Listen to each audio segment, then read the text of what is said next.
Zero to God level अर्थात martial God space अर्थात शून्य से ईश्वर स्तर तक। अध्याय 3337 से 3339। नमस्कार, आप कहानी में खो जाएं उससे पहले चैनल को सब्सक्राइब करें और नोटिफिकेशन ऑन करें। धन्यवाद। ये जीवेन के प्रवेश और निकास ने दुनिया में सभी का ध्यान आकर्षित किया। दुनिया के नंबर 1 सम्राट की उपाधि के साथ वह अब लगभग दुनिया का नंबर 1 विशेषज्ञ था, जिसे दिव्य मास्टर्स ने शायद ही कभी दिखाया हो।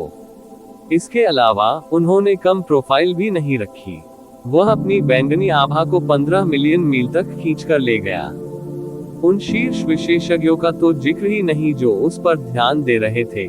यहाँ तक कि जब वह वहां से गुजरता था तो सामान्य प्राणी भी जमीन पर घुटने टेक देते थे, कांपते थे और ईमानदारी से उसकी पूजा करते थे। हम शहर में घूमते हुए 1 या 2 से अधिक लोग ऐसे थे जिन्हें ये जीवेन का व्यवहार पसंद नहीं आया। कुछ दिग्गज ताकतवर ये शिवेन से स्वाभाविक रूप से असंतुष्ट थे, जो हाल ही में सुर्खियों में रहे थे।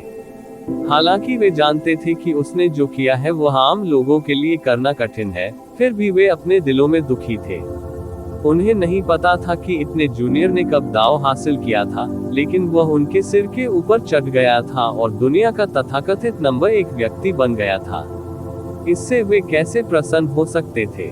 लेकिन फिर भी कोई भी ऐसा नहीं था जो सामने आकर उनकी आलोचना करने की हिम्मत करता।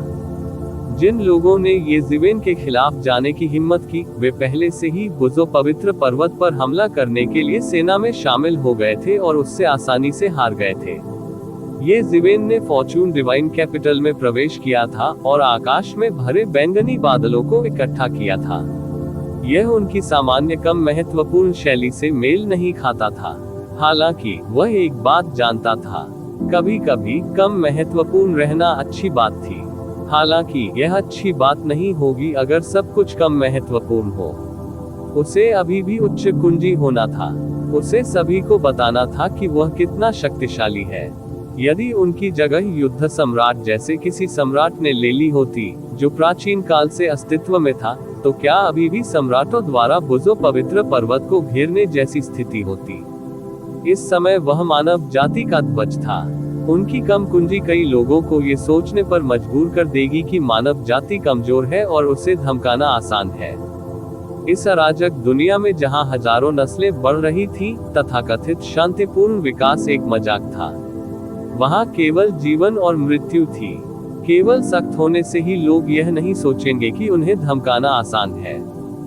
भले ही मानव जाति इन तूफानों का सामना कर सके, लेकिन उनके स्वयं के विकास में देरी होगी। अब ये जीवेन को जो करने की जरूरत थी वह मानव जाति के लिए आकाश को थामने वाला स्तंभ बनना था। मानव जाति के इतिहास में ऐसे लोगों की कमी नहीं थी। मानव जाति के 3 पूर्वजों में से एक सुई संप्रभु ने असंख्य दुनियाओं और फॉर्चून दुनिया में ऐसा किया। उन्होंने मानव जाति के शीर्ष पर पहुंचने के लिए संघर्ष किया और उसके बाद 3 संप्रभु और 5 राजा दुनिया में उतरे और मानव जाति की स्थिति स्थापित की। फिर किन सम्राट कहीं से प्रकट हुए और मानव जाति के आकाश को अकेले अपने कंधों पर उठाते हुए पुरानी भूमि को साफ कर दिया। फिर ये जीवेन सत्ता में आए और मानव जाति को एक अभूतपूर्व शिखर पर ले आए। पीढ़ी दर पीढ़ी इसे कभी नहीं काटा गया। ये जीवेन की हाई प्रोफाइल में स्वाभाविक रूप से यही इरादा था। हालांकि फॉर्चून डिवाइन कैपिटल में प्रवेश करने के बाद इतना हाई प्रोफाइल बने रहने की कोई आवश्यकता नहीं थी। तुरंत ही कोई उनका स्वागत करने आ गया। यह कोई और नहीं बल्कि युद्ध सम्राट था। साथ ही दाववादी मार्शल सम्राट। मैंने आपको कुछ दिनों से नहीं देखा है और आप पहले से भी अधिक सुंदर हैं। बधाई हो, युद्ध सम्राट ने हाथ जोड़कर कहा। उनकी नजर में ये जीवेन बिल्कुल सितारों के समुद्र की तरह था, अथाह। पहले वह अभी भी अपनी पीठ की ओर देख सकता था, लेकिन अब वह अपनी पीठ की ओर भी नहीं देख सकता। जब वह फॉर्चून डिवाइन कैपिटल में लौटा तो वह स्वर्ग भक्षण राक्षस सम्राट को नियंत्रित करने के लिए फॉर्चून गॉड राजवंश की शक्ति का उपयोग करना चाहता था, ताकि वह ये जीवेन के लिए परेशानी पैदा न करे। किसने सोचा होगा कि कार्रवाई करने से पहले ये जीवेन स्वर्ग भक्षण करने वाले राक्षस सम्राट को अकेले ही मार डालेगा। जब उन्होंने ये समाचार सुना तो उन्हें लगा कि उनका विश्व दृष्टिकोण पूरी तरह ध्वस्त हो गया है। एक सम्राट वास्तव में एक स्वर्गीय पूज्य का वध कर सकता था। ऐसी विषम परिस्थितियों में भी यह अभी भी एक चमत्कार था जिसे दोहराया नहीं जा सका। और यह चमत्कार करने वाला कोई और नहीं बल्कि येज़िवेन था। जब उन्होंने पहली बार येज़िवेन को देखा तो येज़िवेन को एक जूनियर के रूप में उनका स्वागत करना पड़ा। लेकिन अब वह एक अद्वितीय विशेषज्ञ बन गया था। इस दर पर उसे स्वर्गीय पूज्य बनने में ज्यादा समय नहीं लगेगा। उसे न देख पाने के बाद 1000 वर्षों तक येज़िवेन की ताकत वास्तव में अविश्वसनीय स्तर तक पहुंच गई थी। भले ही वह स्वर्गीय पूज्य नहीं बना था, फिर भी उसकी ताकत लगातार बढ़ रही थी। येज़िवेन के बारे में ये सबसे अविश्वसनीय बात थी। भाई युद्ध सम्राट को देखते हुए, क्या ऐसा हो सकता है कि आप स्वर्गीय क्लेश से गुजरने की तैयारी कर रहे हो? येज़िवेन ने पूछा। वह स्वाभाविक रूप से देख सकता था कि बैटल सम्राट की खेती, जो लंबे समय से सुधार नहीं हुई थी, वास्तव में फिर से सफलता हासिल करना शुरू कर रही थी। अपनी वर्तमान साधना के साथ वह स्वाभाविक रूप से एक नज़र में युद्ध सम्राट के इरादों को समझ सकता था। वास्तव में मैं इस मामले के सुलझने तक इंतजार करने की योजना बना रहा हूँ, फिर तारों वाले आकाश में गहराई तक जाऊंगा और स्वर्गीय क्लेश से गुजरने के लिए जगह ढूंढूंगा। युद्ध सम्राट ने कहा। यदि यह कोई और होता तो वह स्वाभाविक रूप से यह नहीं कहता। शिखर सम्राट का स्वर्गीय क्लेश स्वाभाविक रूप से सबसे गुप्त मामला था। यदि इस समय उसके शत्रुओं ने उस पर घात लगाकर हमला किया और उसे मार डाला, तो बहुत संभव है कि वह कुलक मरेगा। इतिहास में ऐसी चीजें असामान्य नहीं थी। वास्तव में असफल होने वालों में से आधे से अधिक को अंततः उनके दुश्मनों ने आकर्षित करने के बाद मार डाला। हालांकि अगर यह येज़िवेन था तो कोई नुकसान नहीं था। युद्ध सम्राट ने येज़िवेन के चरित्र पर भरोसा किया। उन दोनों को कॉमरेड माना जा सकता है जो साथ साथ लड़े थे, इसलिए स्वाभाविक रूप से वे अलग थे। इसके अलावा उसे अभी भी येज़िवेन से कुछ पूछना था। समय आने पर मुझे अपनी रक्षा के लिए तुम्हें कष्ट देना पड़ सकता है। स्वर्ग का प्रतिशोध सम्राट क्षेत्र के प्रतिशोध का ही एक हिस्सा था। मानवीय प्रतिशोध सबसे भयानक हिस्सा था। भले ही कोई सफलतापूर्वक स्वर्ग के प्रतिशोध को पार कर गया हो, फिर भी उसके दुश्मनों द्वारा उस पर घात लगाकर हमला किया जा सकता है और उसे मार दिया जा सकता है। उस समय वह सबसे कमजोर स्थिति में होगा। कुछ भी हो सकता है। स्वर्ग भक्षण करने वाले दानव राजा पर अंतिम समय में उसके दुश्मनों ने घात लगाकर हमला किया और उसे मार डाला। इसने एक छिपी हुई चोट छोड़ दी थी जो लंबे समय तक ठीक नहीं हो सकी। येज़िवेन को नहीं पता था कि स्वर्ग भक्षण करने वाला दानव सम्राट संकट को पार करने वाला कहाँ था।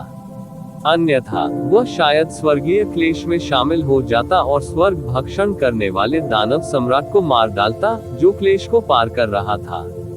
हालांकि बैटल एम्परर की राय में अगर उनकी सुरक्षा के लिए येज़िवेन जैसा एक अद्वितीय पावरहाउस था, तो चिंता की कोई बात नहीं थी। चिंता की एकमात्र बात किसी विदेशी स्वर्गीय आदरणीय के अचानक हमले की संभावना थी। फॉर्चून गॉड राजवंश में एक और अद्वितीय पावरहाउस को प्रकट होने से रोकने के लिए एक विदेशी स्वर्गीय आदरणीय के लिए कदम उठाना असंभव नहीं था। दूसरी ओर, यदि यह एक विदेशी डोमेन का स्वामी था जो क्लेश से गुजर रहा था, तो फॉर्चून डिवाइन राजवंश के स्वर्गीय आदरणीय भी हस्तक्षेप कर सकते थे। हालांकि अगर इसमें वास्तव में एक स्वर्गीय आदरणीय बिजलीघर शामिल है, तो फॉर्चून डिवाइन राजवंश के स्वर्गीय आदरणीय को नजरअंदाज नहीं किया जाना चाहिए। इस मामले में येज़िवेन के संरक्षण के साथ ये कहा जा सकता है कि कई लाभ होंगे और सफलता दर में काफी वृद्धि होगी। ये ठीक है। जब समय आए, साथी दाववादी युद्ध सम्राट, बस मुझे बताएं। मैं आपके लिए आग और पानी से गुजरने में संकोच नहीं करूंगा। येज़िवेन ने सीधा उत्तर दिया। युद्ध सम्राट ने उसकी बहुत सहायता की थी। सृजन के पथ से लौटने के बाद युद्ध सम्राट ने ही उसे लाइटनिंग लॉर्ड, रात्रि सम्राट और अन्य को मारने के लिए पुरस्कार प्राप्त करने में मदद की थी। साथ ही उसने ईगल हॉर्न सम्राट और अन्य 10 महान सम्राटों की हत्या के अपराध को मिटाने में भी उसकी मदद की थी। बैटल सम्राट के योगदान पर किसी का ध्यान नहीं गया क्योंकि फॉर्चून गॉड राजवंश ने क्रोधित होकर उस पर हमला नहीं किया।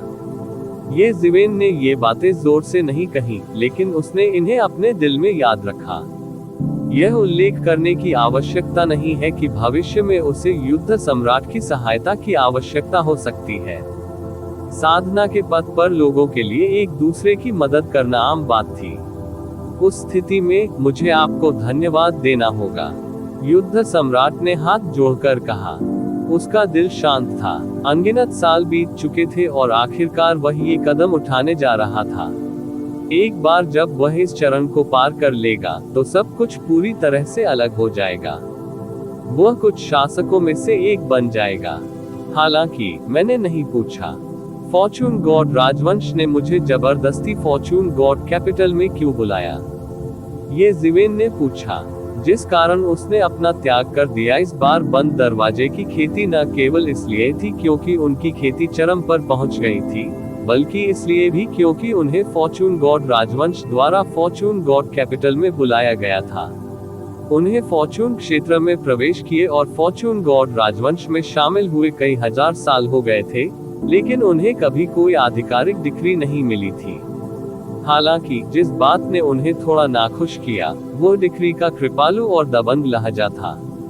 बहुत समय पहले युद्ध सम्राट भी उससे इतने दबंग लहजे में बात नहीं करता था। अब उसकी नजर में पूरी दुनिया थी। भले ही उन्होंने उन पुराने साथियों को शामिल किया जो एकांत में खेती कर रहे थे, उन्हें विश्वास था कि स्वर्गीय आदरणीयों को छोड़कर वह अजेय थे। स्वाभाविक रूप से वह दुखी था। युद्ध सम्राट भी ये जिवेन के दिल में नाराजगी को महसूस कर सकता था। तुरंत उसके चेहरे पर एक अजीब भाव उभर आया। उन्होंने कहा, ये बात करने की जगह नहीं है। साथी दाऊवादी मार्शल सम्राट, कृपया मेरे पीछे आए। ये जिवेन ने चारों ओर देखा। विभिन्न सेनाओं के सभी जासूस आ गए थे। इतने हाई प्रोफाइल तरीके से यहाँ आकर वह विभिन्न ताकतों का ध्यान कैसे आकर्षित नहीं कर सके।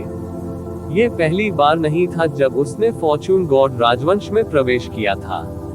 उस समय उनकी ताकत खराब नहीं थी, हालांकि कई लोगों की नजर में वह औसत दर्जे के थे। यह उन्हें स्थानांतरित करने के लिए पर्याप्त नहीं था। हालांकि अब यह अलग था। वह आकाश में सूर्य के समान था। उसकी उपेक्षा करने का साहस कौन करेगा? फिर उसने सिर हिलाया। वे दोनों सीधे युद्ध सम्राट के निवास में चले गए। तभी छुपी निगाहें ओझल हो गईं। युद्ध सम्राट ने निवास में प्रवेश किया और सीधे ये शिवेन को एक गुप्त कमरे में ले आया। उन दोनों के बैठ जाने के बाद ये जिवेन ने पूछना जारी रखा, आज्ञा के स्वर से, ये बहुत ही अडिग लगता है। क्यों? क्या कोई स्वर्गीय पूज्य बाहर आया? इस समय वो फॉर्चून गॉड राजवंश के स्वर्गीय आदरणीयों के बारे में अब अनभिज्ञ नहीं था। मानव जाति की नींव चाहे कितनी भी कमजोर क्यों न हो, फिर भी उसे एक शक्तिशाली शक्ति माना जाता था। वह बहुत सारी जानकारी प्राप्त कर सकता था। फॉर्चून गॉड राजवंश कई वर्षों पहले ऐसी स्थिति में था जहां स्वर्गीय आदरणीय लोग सामने नहीं आए थे। इसकी अध्यक्षता कुछ शिखर सम्राट लॉर्ड्स ने की थी। युद्ध सम्राट जैसे सुपर अनुभवी विशेषज्ञों के अलावा विभिन्न मुख्य अधिकारी भी थे।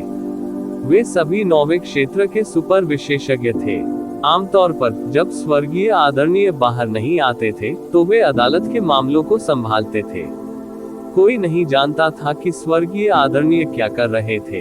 हालांकि उत्तर, दक्षिण, पूर्व और पश्चिम के 4 स्वर्गीय आदरणीय सभी एक ही काम में व्यस्त थे। वे सामने नहीं आए, इस वजह से उन्होंने ऐसा कहा। स्वर्गीय आदरणीयों के अलावा किसने उनसे इतने ऊंचे तरीके से बात करने की हिम्मत की? युद्ध सम्राट एक अजीब अभिव्यक्ति प्रकट करने से खुद को नहीं रोक सका। फिर उन्होंने कहा, वास्तव में कोई भी स्वर्गीय आदरणीय बाहर नहीं आया है। सभी राजा अभी भी फॉर्चून गॉड कैपिटल की गहराई में एकांत में है। अदालत के मामलों का प्रबंधन हमेशा हमारे द्वारा किया गया है। ओह, चूंकि कोई स्वर्गीय पूज्य बाहर नहीं आया है, मैं पूछना चाहूंगा कि इतना ऊंचा कौन है? ये जिवेन ने अप्रसन्नता से कहा। जब उसे यह आदेश मिला तो वह दुखी हो गया। अंत में उन्होंने फिर भी आने का फैसला किया। जब वह अकेला था तो अच्छा था। हालांकि मानव जाति की खातिर वह अभी भी फॉर्चून गॉड राजवंश जैसे महान व्यक्ति के खिलाफ नहीं जाना चाहता था। प्रतिवेदन किसी भी खराब अनुवाद के बारे में हमें बताने के लिए टेक्स्ट का चयन करें और रिपोर्ट पर क्लिक करें। लेस देन पिछला सूचकांक अगला ग्रेटर देन। हालांकि वह फॉर्चून गॉड राजवंश के खिलाफ नहीं जाना चाहता था, लेकिन वह ऐसा व्यक्ति नहीं था जो मुसीबत से डरता था, इसलिए उसने सीधे पूछा। युद्ध सम्राट में समझदारी का भाव था। जाहिर है उसे पहले से ही पता था कि ये ज़िवेन इस मामले के बारे में पूछेगा। हालांकि ये ज़िवेन हमेशा उसके सामने शांत दिखते थे, युद्ध सम्राट जानता था कि ये ज़िवेन एक अराजक और साहसी व्यक्ति था। ईगल हॉर्न सम्राट लॉर्ड और रात्रि सम्राट किस प्रकार के व्यक्ति थे? उसने उन्हें ऐसे ही मार डाला। जब स्काई डिवोरिंग दानव राजा ने उसे धमकी दी तो वह अकेले स्काई डिवोरिंग दानव जनजाति की पैतृक भूमि पर गया और उसे मार डाला। उन्हें दूसरों की आलोचना की परवाह नहीं थी और वह इस लौह नियम के प्रति उदासीन थे कि सम्राट लॉर्ड स्वर्गीय आदरणीयों को चुनौती नहीं दे सकते। ऐसा व्यक्ति, चाहे वह ऊपर से कितना भी कोमल क्यों न दिखता हो, उसका हृदय आकाश से भी ऊंचा होता है। यदि वह दूसरों के साथ ईमानदारी से व्यवहार करता है तो वही ईमानदारी लौटाएगा। हालांकि यदि वह ऊंचा और शक्तिशाली बनना चाहता है तो देर सवेर उसे प्रतिक्रिया का सामना करना पड़ेगा। हम स्वतंत्र पैदा हुए हैं। कौन ऊंचा और शक्तिशाली होने का साहस करता है? यह उस प्रकार का व्यक्ति था जो स्वतंत्र पैदा हुआ था। कहने की जरूरत नहीं है, जब उन्होंने अपने स्तर पर खेती की तो कौन अहंकारी नहीं था।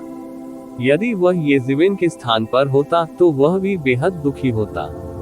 इसके बारे में बोलते हुए ये फॉर्चून गॉड राजवंश के एक नव पदोन्नत स्वर्गीय आदरणीय से संबंधित है। युद्ध सम्राट ने कहा, साथी दाववादी असंख्य दुनियाओं से आए थे, इसलिए मुझे यकीन है कि आप फॉर्चून गॉड राजवंश के कई रहस्यों को नहीं जानते होंगे। हमारे फॉर्चून गॉड राजवंश में पूर्व, दक्षिण, पश्चिम और पश्चिम के अलावा अन्य महान है हेवनली वेनेरेट्स। एक हेवनली वेनेरेट भी है जो सीधे तौर पर फॉर्चून गॉड राजवंश से संबंधित है। उसका नाम स्पेस टाइम हेवनली वेनेरेट है। उसने एक बार लाखों साल पहले मध्य क्षेत्र की विशाल भूमि पर शासन किया था। हालांकि वह नहीं रहा है लंबे समय तक दाव की खेती करते हुए। समय और स्थान के कानून जो उन्होंने विकसित किए वे बेहद गहन हैं और अविश्वसनीय स्तर तक पहुंच गए हैं। उनकी तुलना पूर्व, दक्षिण, पश्चिम और पश्चिम के महान स्वर्गीय पूज्यों से की जा सकती है। वह लगभग एक मध्य स्वर्गीय पूज्य बन गए। अंतरिक्ष समय स्वर्गीय आदरणीय, अंतरिक्ष समय कानून। ये ज़िवेन ने अपनी भौहें थोड़ी ऊपर उठाई। साधना के लिए अंतरिक्ष समय नियम का उपयोग करने का मतलब था कि इस पहलू में उनके पास अद्भुत उपलब्धियां थी। इस पहलू में ये ज़िवेन को भी पूरा भरोसा था कि वह दूसरों से कमजोर नहीं है। फॉर्चून गॉड राजवंश असंख्य स्वर्गों की तरह नहीं था। असंख्य स्वर्गों में दाव बहुत संकीर्ण था, इसलिए यदि कोई इस रास्ते पर चलता तो आने वाली पीढ़ियां उनके नक्शे कदम पर नहीं चल पाती। लेकिन फॉर्चून डिवाइन राजवंश में ये पूरी तरह से अलग था। समान दास का इस दुनिया में सह अस्तित्व में रहना सामान्य बात थी, लेकिन इसका अंतरिक्ष समय के स्वर्गीय भगवान से क्या लेना देना है? ये ज़िवेन से पूछा। स्पेसटाइम एम्पायरियन ने बहुत लंबे समय तक मध्य क्षेत्र पर शासन किया।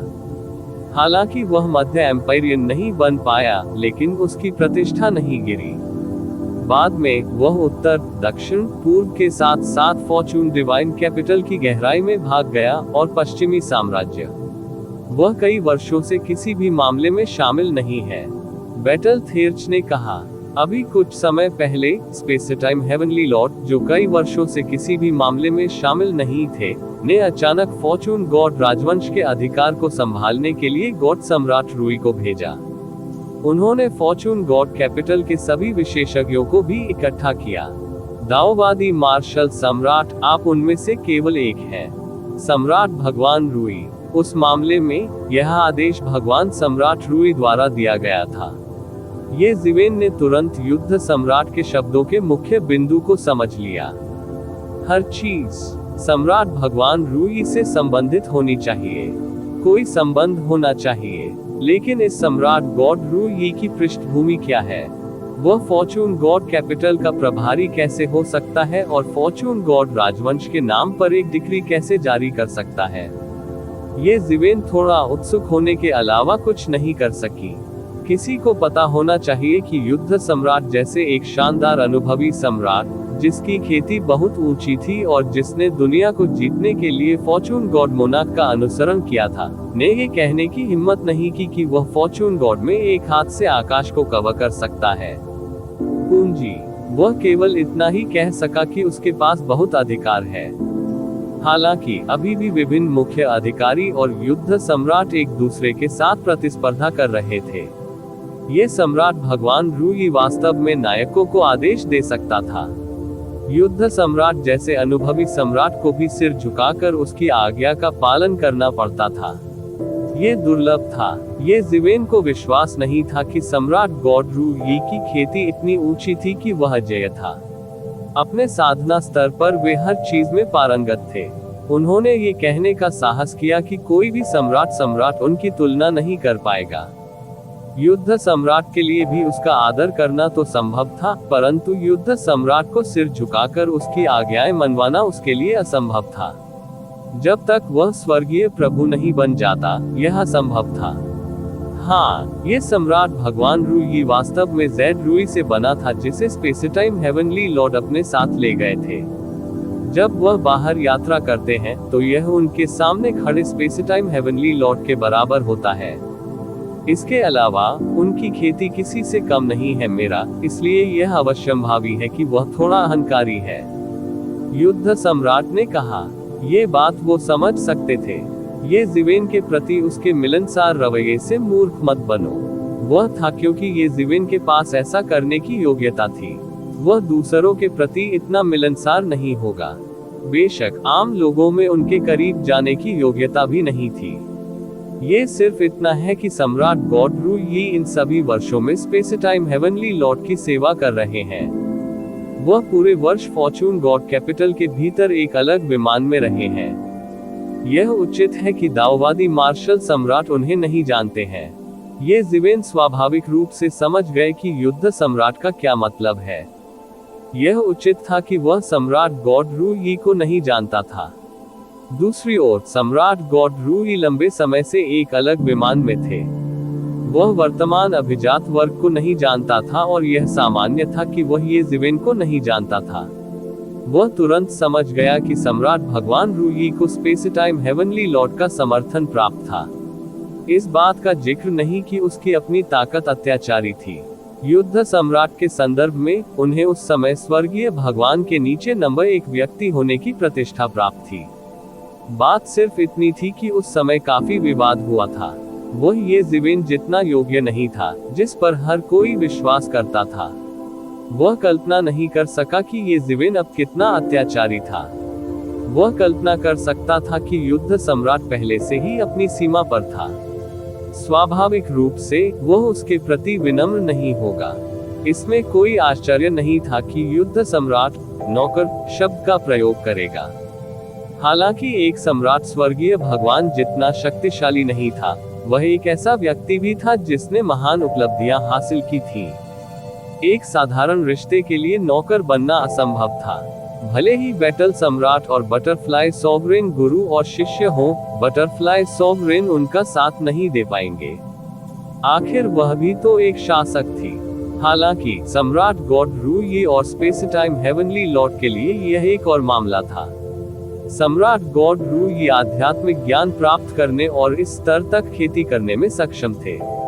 ये कहना अतिशयोक्ति नहीं होगी कि वह उनके दूसरे माता पिता थे। तो उसकी पृष्ठभूमि बहुत अच्छी है। कोई आश्चर्य नहीं, ये जिवेन ने शांति से कहा। युद्ध सम्राट फूट फूट कर हंसा। सम्राट गॉड रूई ने स्पष्ट रूप से ये जिवेन को, जो वर्तमान में प्रसिद्ध था, गंभीरता से नहीं लिया। वह अभी भी दुनिया को मापने के लिए अपनी बूढ़ी आंखों का उपयोग कर रहा था। उन्होंने महसूस किया कि एक सम्राट के लिए इस स्तर तक खेती करना पहले से ही सीमा थी। वह निश्चित रूप से विश्वास नहीं करेगा कि ये जिवेन जैसा राक्षस अस्तित्व में था। दूसरी ओर ये जिवेन ने स्पष्ट रूप से सम्राट गॉड रु यी को भी गंभीरता से नहीं लिया। उन्होंने केवल इतना कहा कि सम्राट गॉड रु यी की पृष्ठभूमि बहुत अच्छी थी।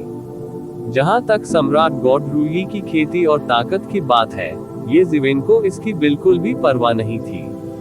हालांकि उन्हें जल्द ही राहत महसूस हुई। हालांकि उसे नहीं पता था कि ये जिवेन किस स्तर तक पहुंच गया है, लेकिन यह निश्चित रूप से अथाह था।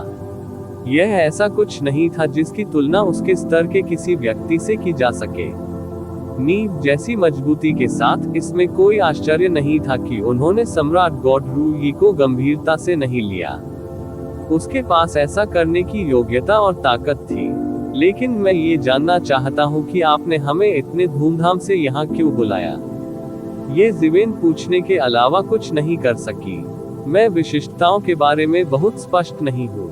मैं केवल इतना जानता हूँ कि सम्राट भगवान रु यी को विभिन्न राजाओं द्वारा सभी विशेषज्ञों को यहाँ इकट्ठा करने का आदेश दिया गया था।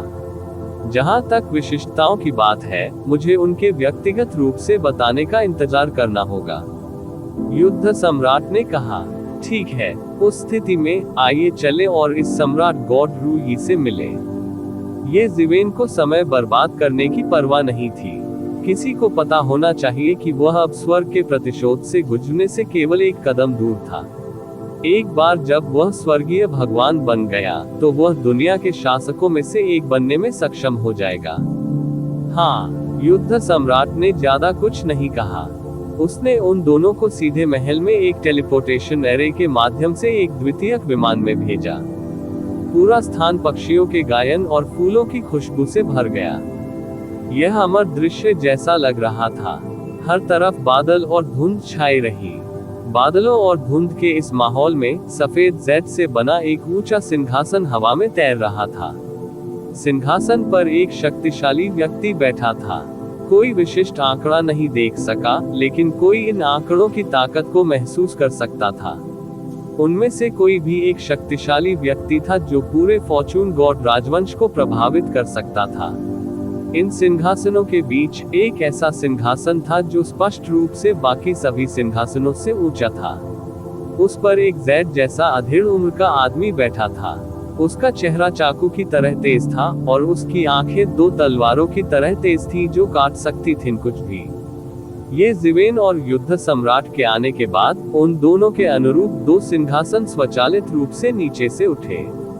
उन दोनों के बैठने के बाद जेड जैसे अधेड़ उम्र के व्यक्ति ने कहा, मार्शल सम्राट, आप सुर्खियों में हैं। आपने रास्ते में इतना हंगामा खड़ा कर दिया है और आपने मुझे यहाँ अपने लिए इंतजार कराया है। हर कोई ये जिवेन की ओर देखने लगा। ये स्पष्ट था कि सम्राट गॉड रु यी ने ये जिवेन पर अपना भाला तान दिया था। कुछ लोग ऐसे भी थे जो सम्राट गॉड रु यी को जानते थे और जानते थे कि वह व्यापक विचारधारा वाले व्यक्ति नहीं थे। ये जिवेन हाल ही में सुर्खियों में थे और उन्हें स्वर्गीय आदरणीय के नीचे नंबर 1 व्यक्ति के रूप में जाना जाता था। यदि ये जिवेन स्वर्गीय आदरणीय के नीचे नंबर 1 व्यक्ति थे, तो सम्राट भगवान रु यी क्या करेंगे? बहुत से लोग इस विरोधाभास को स्पष्ट रूप से समझने में सक्षम थे। ये जिवेन की भौहें थोड़ी सी झुक गईं और उसके मुंह के कोने थोड़े झुक गए। इससे पहले कि वह कुछ बोल पाता, युद्ध सम्राट ने चीजों को सुचारू करने के लिए बात की। उन्होंने कहा, मैं ही वह व्यक्ति था जिसने सबसे पहले दाव मित्र मार्शल सम्राट को अपने महल में आमंत्रित किया था। सभी को इंतजार कराने के लिए क्षमा करें। ये देखकर सम्राट भगवान रु यी केवल मामले को छोड़ सकते थे। फॉर्चून गॉड राजवंश में बैटल सम्राट की बहुत प्रतिष्ठा थी और उन्होंने उत्कृष्ट योगदान दिया था। अगर वह भड़कना भी चाहे तो भी वह युद्ध सम्राट के साथ ऐसा नहीं कर सका। अगर ऐसा है तो इसे भूल जाओ। लेकिन मुझे कुछ लोगों को याद दिलाना है कि वे सिर्फ इसलिए उत्साहित न हो क्योंकि उनके पास कुछ छोटी उपलब्धियां हैं। वे स्वर्ग और पृथ्वी की विशालता को नहीं जानते हैं। सम्राट गॉड रु यी ने ये जिवेन की ओर देखा और कहा। ये जिवेन ने अपनी भौहें ऊपर उठाई। आखिरकार उसे समझ आ गया कि सम्राट गॉड रु यी उसके लिए आए थे। वह आदेश बहुत ही अशोभनीय था। शायद उनके जैसा आदेश दूसरों को न मिले। ये ऑर्डर और मस्ट जैसे शब्दों से भरा हुआ था। इसके बारे में चिंता मत करो, मैं अभी भी स्वर्ग और पृथ्वी की विशालता को माप सकता हूँ। यदि तुम्हें कुछ कहना है तो कहो, समय बर्बाद मत करो। चूंकि उसे यकीन था कि दूसरी पार्टी यहाँ उसके लिए है, इसलिए ये ज़िवेन स्वाभाविक रूप से विनम्र नहीं होगा। प्रतिवेदन किसी भी खराब अनुवाद के बारे में हमें बताने के लिए टेक्स्ट का चयन करें और रिपोर्ट पर क्लिक करें। लेस देन पिछला सूचकांक, अगला ग्रेटर देन उपस्थित लोग निस्संदेह फॉर्चून गॉड राजवंश के सम्राटों के बीच सबसे सफल व्यक्ति थे। केवल वे ही यहाँ बुलाए जाने के योग्य थे जो कम से कम शिखर सम्राट थे। उत्तर, दक्षिण, पूर्व, पश्चिम और मध्य क्षेत्रों के सुपर विशेषज्ञों के लिए एक दूसरे की श्रेष्ठता के बारे में पूरी तरह आश्वस्त होना असंभव था। दोनों पक्षों को देखकर, जो संघर्ष में फूटने वाले थे, हर किसी के चेहरे पर एक चंचल भाव था। दोनों पक्ष असाधारण थे। सम्राट गॉड रूई की ताकत सम्राटों में भी सर्वश्रेष्ठ में से एक थी। वह अत्यंत अत्याचारी था। उल्लेख करने की आवश्यकता नहीं है, उसके पीछे स्पेसटाइम हेवनली लॉर्ड की अकल्पनीय रूप से शक्तिशाली आकृति थी। दूसरी ओर, ये ज़िवेन भी कोई सामान्य व्यक्ति नहीं था। वह एक भयानक अस्तित्व था जो एक स्वर्गीय भगवान को मार सकता था। वह व्यक्ति था जिसने दुनिया की संरचना को बदल दिया और स्वर्गीय भगवान के मिथक को तोड़ दिया। उनमें से किसी के साथ भी खिलवाड़ नहीं किया जाना था, इसलिए किसी का इरादा इस मामले में हस्तक्षेप करने का नहीं था। यह कोई ऐसा व्यक्ति नहीं था जिसके साथ वे हस्तक्षेप कर सके। हालांकि बहुत से लोग जानते थे कि सम्राट गॉड रूई का ये ज़िवेन को निशाना बनाने का इरादा संभवतः ईगल हॉर्न सम्राट से संबंधित था। आखिरकार, ये ज़िवेन केवल थोड़े समय के लिए फॉर्चून गॉड राजवंश में रहे थे। ऐसी बहुत सी बातें थी जो वह नहीं जानता था। इससे पहले कि सम्राट गॉड रूई ने फॉर्चून गॉड राजवंश की गहराई में स्पेसटाइम हेवनली लॉर्ड का एकांत में पीछा किया, ईगल हॉर्न सम्राट के साथ उसके बहुत अच्छे संबंध थे। यह अफवाह थी कि ईगल हॉर्न सम्राट ने कई साल पहले सम्राट गॉड रूई को बचाया था। तब से उनके बीच बहुत अच्छे संबंध थे। जब सम्राट ईगल हॉर्न खतरे में था, तो यह सम्राट गॉड रूई ही थे जो इसे हल करने के लिए आगे आए। उस समय हर कोई इसके बारे में जानता था। हालांकि सम्राट गॉड रूई के एकांत में चले जाने के बाद किसी को इसके बारे में पता नहीं चला। केवल बूढ़े राक्षस जो कई वर्षों तक जीवित रहे थे, वे ही इसका कारण जानते थे। सम्राट गॉड रूई अब ये ज़िवेन को निशाना बना रहे थे क्योंकि वह ईगल हॉर्न सम्राट का बदला लेना चाहते थे। हालांकि ये ज़िवेन को मामले की जड़ नहीं पता थी, लेकिन वह सम्राट गॉड रूई की शत्रुता को महसूस कर सकता था। उसे उम्मीद नहीं थी कि सम्राट ईगल हॉर्न का पतन उसके लिए ऐसी मुसीबत लाएगा। हालांकि भले ही वह जानता हो कि उसे क्या करना चाहिए, फिर भी वह ऐसा करेगा। उनके बारे में बैटल थेर्ज की पिछली राय बहुत सटीक थी। एक बार वह यदि उसने निर्णय ले लिया है तो वह निश्चित रूप से अति सतर्क नहीं होगा। इसलिए कई लोगों की नजर में वह अराजक था और किसी को भी मारने और नष्ट करने का साहस करता था। सम्राट भगवान रूई के बारे में भूल जाओ। जब वह स्वर्गीय क्लेश से बच गया तो स्पेसटाइम स्वर्गीय भगवान उसके साथ क्या कर सकते थे। सम्राट गॉड रूई का चेहरा काला पड़ गया। तथ्य यह है कि ये ज़िवेन ने उसके खिलाफ जाने का साहस किया, वो उसकी उम्मीदों से परे था।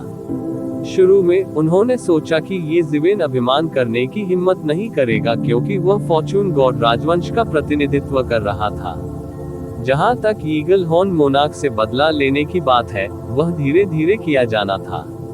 इससे कोई फर्क नहीं पड़ता कि जो कोई 10 महान राजाओं में से एक ईगल हॉर्न मोनार्क को मारने में सक्षम था, वह निश्चित रूप से ऐसा व्यक्ति नहीं था जिसके साथ खिलवाड़ किया जा सके। यद्यपि वह क्रोधित था, परंतु वह बुद्धिहीन व्यक्ति नहीं था। हालांकि ये देखकर कि ये ज़िवेन केवल इस स्तर पर था, वह थोड़ा निराश होने से नहीं रोक सका। हालांकि वह जानता था कि ये ज़िवेन के लिए जीतना असंभव था, उसके मन में एक और विचार था।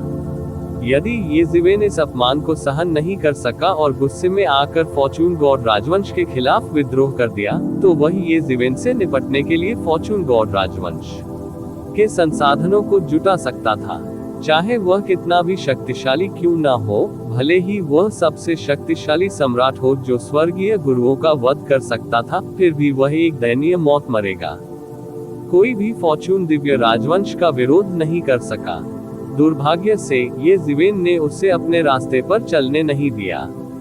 भले ही ये जीवेन को नहीं पता था कि सम्राट गॉड रूई क्या योजना बना रहे थे, लेकिन वह मूर्ख नहीं थे। वह जानता था कि स्पेस टाइम हेवनली लॉर्ड के खिलाफ जाना और फॉर्चून गॉड राजवंश के खिलाफ जाना दो पूरी तरह से अलग अवधारणाएं थी। स्पेस टाइम हेवनली लॉर्ड के खिलाफ जाना कुछ भी नहीं था, लेकिन फॉर्चून गॉड राजवंश जैसे दिग्गज के खिलाफ जाने से परिणाम अप्रत्याशित होंगे। जब तक वह फॉर्चून गॉड मोनार्क के सर्वोच्च दायरे तक नहीं पहुंच पाता, तब तक वह अजय और निडर हो सकता था। सम्राट गॉड रूई ने ठंडे स्वर में कहा, फिर कहा, अगर ऐसा है तो मैं इसे कहूंगा। लॉर्ड्स के निर्देशों के अनुसार फॉर्चून गॉड राजवंश को फॉर्चून कैस एरे को सक्रिय करना होगा और सभी को एक प्रमुख क्षेत्र पर कब्जा करना होगा। जब तक भगवान बाहर नहीं आ जाते, किसी को भी बिना अनुमति के जाने की अनुमति नहीं है। हालांकि अन्य सम्राट देवताओं ने इसके बारे में सुना था, लेकिन उन्हें ऐसा होने की उम्मीद नहीं थी। प्राइमोर्डियल क्रिएशन एरे का अस्तित्व किस प्रकार का था? ये फॉर्चून क्रिएशन हेवनली मोनार्क द्वारा स्थापित एक सर्वोच्च सरणी थी। ये किसी स्वर्गीय पूज्य द्वारा स्थापित व्यूह रचना से भी अधिक शक्तिशाली थी। ये शीर्ष रहस्यों में एक शीर्ष रहस्य था। प्राचीन काल से ही इसका उपयोग करने के कुछ ही अवसर थे। सक्रियण प्रक्रिया बहुत जटिल थी और इसके लिए सम्राट देवताओं को सरणी के विभिन्न हिस्सों की आंखें बनना आवश्यक था। कुछ को पद पर रहने के लिए स्वर्गीय भगवान की भी आवश्यकता थी। प्राचीन काल से ऐसे कितने खतरे थे जो सार्थक थे। फॉर्चून गॉड राजवंश के क्षेत्र के केंद्र में स्थित था। प्राचीन काल से ही यहाँ कोई भी अपनी लड़ाई नहीं लड़ सका। इसका उपयोग फॉर्चून गॉड राजवंश की स्थापना के शुरुआती दिनों में कुछ ही बार किया गया था। उस समय बाहरी डोमेन में कुछ अत्यंत भयानक सम्राट स्तर के जीवन रूप थे। अब चूंकि वे सम्राट स्तरीय जीवन रूप समाप्त हो चुके थे, कोई भी अब ऐसा नहीं कर सकता था। इसलिए गुड फॉर्चून की अराजकता उत्पत्ति संरचना एक किंवदंती बन गई। हर किसी ने गुड फॉर्चून के कैस ओरिजिन फॉर्मेशन की किंवदंती के बारे में सुना था, लेकिन वास्तव में बेटलथेर्च के अलावा बहुत से लोगों ने वास्तव में गुड फॉर्चून के कैस ओरिजिन फॉर्मेशन की शक्ति को नहीं देखा था। जिस बात ने सभी का ध्यान और भी अधिक आकर्षित किया वह ये था कि स्वर्गीय आदरणीयों को यूनिवर्स क्रिएशन एरे का उपयोग करने के लिए मजबूर करने के लिए क्या हुआ था। इसमें बहुत अधिक जानकारी थी। कुछ देर तक हर कोई प्रतिक्रिया नहीं दे सका, लेकिन उनके भाव बेहद गंभीर थे। यदि वास्तव में ऐसा होता तो संभव था कि उन्हें किसी विपत्ति का सामना करना पड़ता। ये जानना आवश्यक था कि फॉर्चून गॉड राजवंश की कई रक्षात्मक सरणी संरचनाओं और जादू के साथ एक स्वर्गीय भगवान भी फंस जाएगा और मर भी सकता है। फॉर्चून कैस एरे को सक्रिय करने की बिल्कुल भी आवश्यकता नहीं थी। इससे हर कोई और भी हैरान और सतर्क हो गया। इस असामान्यता के पीछे जरूर कोई कारण होगा। यह कोई ऐसी बात नहीं थी जिसे केवल एक ही व्यक्ति समझ सके। ये बात सभी को समझ आ गए सिद्धांत। हालांकि वे इस मामले की उत्पत्ति का पता नहीं लगा सके। ऐसा इसलिए हुआ होगा क्योंकि इसमें स्वर्गीय भगवान का स्तर शामिल था, इसलिए इसे पूरी तरह से अवरुद्ध कर दिया गया था। इनमें से अधिकांश पुराने राक्षस सैकड़ों लाखों वर्षों तक जीवित रहे थे। यहाँ तक कि बेटलथेर्क्स भी इससे अधिक समय तक जीवित रहे थे। भले ही एक थिएर्च केवल लाखों वर्षों तक जीवित रहा, फिर भी ये बहुत लंबा समय था। तार्किक रूप से कहें तो ऐसा कुछ भी नहीं होना चाहिए जिससे उन्हें झटका लगे। हालांकि इस समय वे घबराने लगे। यह मामला स्पष्ट रूप से उनके नियंत्रण से बाहर हो गया था और यह उनके लिए सबसे खराब परिणाम था। इसके अलावा वे बिना अनुमति के नहीं जा सकते थे। इन 4 शब्दों ने उन्हें पूर्वाभास का एहसास कराया, लेकिन वे कुछ भी कहना चाहें तो भी यह बेकार था। वे जानते थे कि वे मना नहीं कर सकते। वर्षों से उन्होंने इतने सारे लाभ और खेती के संसाधन प्राप्त करने के लिए फॉर्चून गॉड राजवंश पर भरोसा किया था, जिसकी हम लोग कल्पना भी नहीं कर सकते थे। अब यदि वे चाहे तो जा सकते हैं। फॉर्चून गॉड राजवंश कोई दान संस्था नहीं थी जो अपनी इच्छानुसार और जा सके। चूंकि हमने पहले ही इसे इस तरह से रखा है, अगर आपको हमारी जरूरत है तो आपकी रक्षा करना हमारे लिए कोई समस्या नहीं है। हालांकि आपको कम से कम हमें बताना चाहिए कि क्या हो रहा है। क्या आप चाहते हैं कि हम बिना कारण जाने यहीं मर जाएं? एक ठंडी और विलक्षण आवाज सुनाई दी। यह एक और सन की बूढ़ा राक्षस था। यदि ये तथ्य नहीं होता कि उनके पीछे एक से अधिक स्वर्गीय भगवान थे, तो सम्राट गॉड रूई के लिए उन्हें आदेश देना असंभव होता। सबके भाव गंभीर हो गए। ये शब्द कुछ कठोर थे।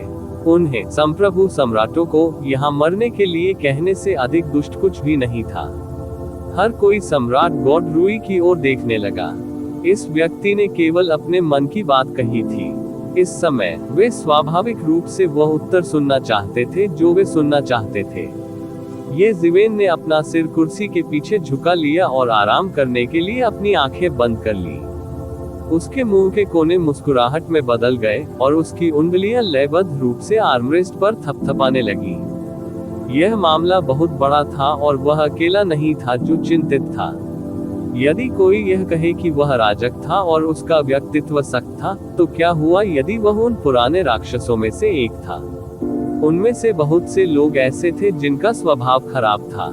बात सिर्फ इतनी थी कि बहुत कम चीजें थी जो उन्हें प्रेरित कर सकती थी, इसलिए वे सभी अथाह और गंभीर होने का दिखावा करते थे। उन्हें अंदाजा था कि फॉर्चून गॉड राजवंश का पानी अथाह था, लेकिन इस बार पर्दे के पीछे छिपे लोग अंततः अपना असली रंग प्रकट करने जा रहे थे। यदि यह अतीत में होता तो शायद वह एक अभूतपूर्व दबाव महसूस करता, लेकिन अब यह अलग था। वह जल्द ही कष्ट से गुजरने वाला था। एक बार जब वह सफल हो गया तो वह उन लोगों में से एक बन जाएगा। चाहे दुनिया कितनी भी बड़ी क्यों ना हो, वह जहां चाहे वहां जा सकता था। आकाश में ऊंचे उड़ते पक्षी और समुद्र में छलांग लगाती मछली की भावना उसके हृदय में उमड़ पड़ी। इतने सारे शीर्ष विशेषज्ञों द्वारा घूरे जाने पर सम्राट गॉड रूई मदद नहीं कर सके, लेकिन महसूस किया कि उनकी खोपड़ी सुन्न हो गई है। फिर उन्होंने कहा, इस मामले का आपसे कोई लेना देना नहीं है, इसलिए ज्यादा मत पूछिए। जहां तक सृष्टि के कैश ओरिजिन फॉर्मेशन को सक्रिय करने की बात है, तो ये सिर्फ एक एहतियात है। अगर वास्तव में कोई मजबूत दुश्मन हमला कर रहा है, तो हम ऐसा नहीं करेंगे। सावधान रहें। अगर ऐसा नहीं है तो यही अच्छा है। टस्क, क्या ये कुछ न कहने के समान नहीं है? मैं एक उलझा हुआ भूत नहीं बनना चाहता जो ये भी नहीं जानता कि उसकी मृत्यु कैसे हुई। उस प्रभु ने फिर से अपने चेहरे पर व्यंग्य के साथ कहा और कहा अजीब स्वर में। सम्राट गॉड रूई ने अपना लंबा चेहरा खींचा और कहा, यह सभी दिव्य गुरुओं द्वारा लिया गया निर्णय है। कुछ भी कहना आपके ऊपर नहीं है।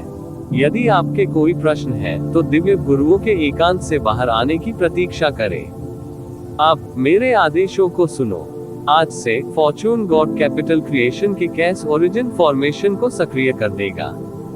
जब तक दिव्य मास्टर्स एकांत से बाहर नहीं आ जाते, तब तक किसी को भी प्रवेश करने या छोड़ने की अनुमति नहीं है। हमारे काम का क्या होगा? हम बिल्कुल भी बाहर नहीं जा सकते। ये सही है। क्या हम सब यहाँ फंस जाएंगे? क्या चल रहा है? यह इतना गंभीर क्यों है? अनेक शिखर सम्राट देवताओं ने अप्रसन्न होकर कहा। दिव्य गुरु कुछ वर्षों में एकांत से बाहर आ जाएंगे। कुछ वर्षों में आपके लिए कितने आधिकारिक मामले संभाले जा सकते हैं? यह मत सोचिए कि मैं नहीं जानता। इस मामले पर संदेह नहीं किया जा सकता। डॉन, अब और मत कहो, सम्राट भगवान रूई ने कहा दृढ़ता से। उसकी नजरें सब पर पड़ी, विशेषकर जब उसने ये जिवेन को देखा तो उसकी आंखों में थोड़ी शत्रुता थी। प्रतिवेदन किसी भी खराब अनुवाद के बारे में हमें बताने के लिए टेक्स्ट का चयन करें और रिपोर्ट पर क्लिक करें। लेस देन पिछला सूचकांक, अगला ग्रेटर देन। इसी प्रकार के अपडेट्स लेते रहने के लिए हमारे चैनल ऑडियो बुक्स 108 को सब्सक्राइब करें और नोटिफिकेशन ऑन करें। धन्यवाद।